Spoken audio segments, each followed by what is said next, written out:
Hi friends, இன்னைக்கு காலையிலேயே 5 மணிக்கு ட்ரெயின் மயிலாடுதுறைக்கு ஒரு ரிலேஷன் வீட்டுக்கு போனோம். காலையில் 5:30க்கெல்லாம் எந்திரிச்சு இந்த ட்ரெயினில் ஏறியாச்சு. சீட்டை பார்த்து ரிசர்வ் பண்ணி வச்சுருந்ததுனால சீட்டை பார்த்து அங்கே உட்காரத்துக்காக உள்ளே வேகமாக போனோம். பார்த்து எல்லாம் அரேஞ்ச் பண்ணி உட்காந்துட்டு ட்ரெயினில் போனோம். நல்லா ஜாலியாக இருந்தது. ஃபாஸ்ட்டாக போயிட்டே இருந்துச்சு. அப்படி கொஞ்சம் நேரம் அப்படியே வேடிக்கை பார்த்துட்டு இயற்கையெல்லாம் என்ஜாய் பண்ணிவிட்டு அப்படியே போனோம். கொஞ்ச நேரத்தில் ஒரு 2.5 ஹவர்ஸில் வந்தாச்சு. ரீச் ஆகி மயிலாடுதுறை கீழே இறங்கியாச்சு. இறங்கிட்ட சைடு கிராஸ் பண்ணி தான் மேலே ஃபஸ்ட் பிளாட்ஃபார்ம் போகணும். இது பாருங்க, ஸ்டேஷனில் இறங்கியாச்சு. இறங்கி அப்படியே கிராஸ் பண்ணோம். சரி அப்படின்னு சொல்லிட்டு தண்டவாளத்தில் ட்ரெயினாக எதுவும் வரலை. அந்த டைமில் கொஞ்சம் நேரம் அந்த இது மேலே சும்மா நடந்து பார்த்தேன். ஜாலியாக விளாண்டுட்டு ஒரு 2 செகண்ட் நடந்துட்டு அப்படியே கிராஸ் பண்ணிக்கிட்டு போகணும். சும்மா நடந்துட்டு அப்படியே கிராஸ் பண்ணிக்கிட்டு போயிட்டு அடுத்து காரில் ஏறி வீட்டுக்கு போயாச்சு.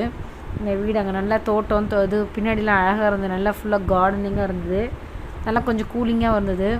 உள்ளே போயாச்சு. உள்ளே போய் பின்னாடி காட்டுறேன் பாருங்கள். நிறைய மரம்லாம் அழகாக இருந்தது. மாமரம்லாம் அப்படியே நிறைய மாங்காய்லாம் கீழே கொட்டி கிடந்துச்சு. அடிப்பம்பு வீட்டுக்கு முன்னாடி அடிப்பம்புலாம் மேக்ஸிமம் இந்த வீட்லேயும் பார்க்குறதில்ல. அடிப்பம்பு, ரோஸ் செடி, கனகாமரப்பூ நிறைய செடிலாம் அங்கே இருந்தது.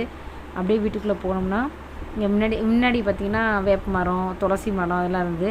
அப்படியே உள்ளே போயிட்டோம். பின்னாடி பாருங்கள், நெட்டுக்க வீடு. பின்னாடி போனால் அங்கேயும் நிறையா மரமாக இருந்தது.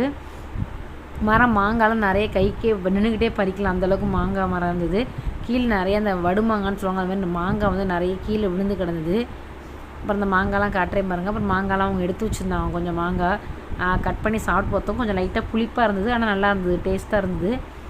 அந்த அங்கே எங்கே மாங்காய்லாம் கிடக்குது, குட்டி குட்டியாக கிடக்குது. அதெல்லாம் எடுத்துகிட்டு வச்சுட்டு பார்த்துட்டு அப்புறம் அந்த நார்த்தங்கான்னு சொல்லுவாங்க. நார்த்தங்காய் எத்தனை பேர் தெரியும்னு தெரில. அதில் ஊறுகாயெலாம் போட்டால் சூப்பராக இருக்கும். அந்த மரம்லாம் இருந்தது.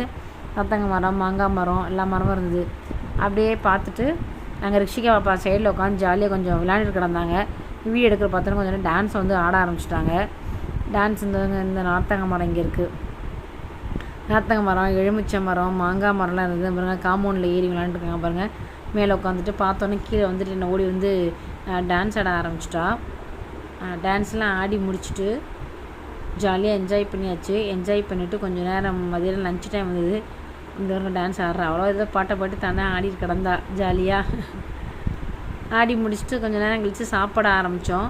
ஃபஸ்ட்டு கொஞ்சோண்டு chicken biryani, chicken leg piece, fish fry, egg இதெல்லாம் இருந்தது. பச்சடி இதெல்லாம் இருந்தது. அதை சாப்பிட்டு முடிச்சுட்டு அதுக்கு ஒயிட் ரைஸு, மீன் குழம்பு, சிக்கன் லெக் பீஸ் ஒன்று, மீன் குழம்புல மாங்காய் போட்டுருந்தாங்க. மாங்காய், இந்த ரைத்தா, வெங்காய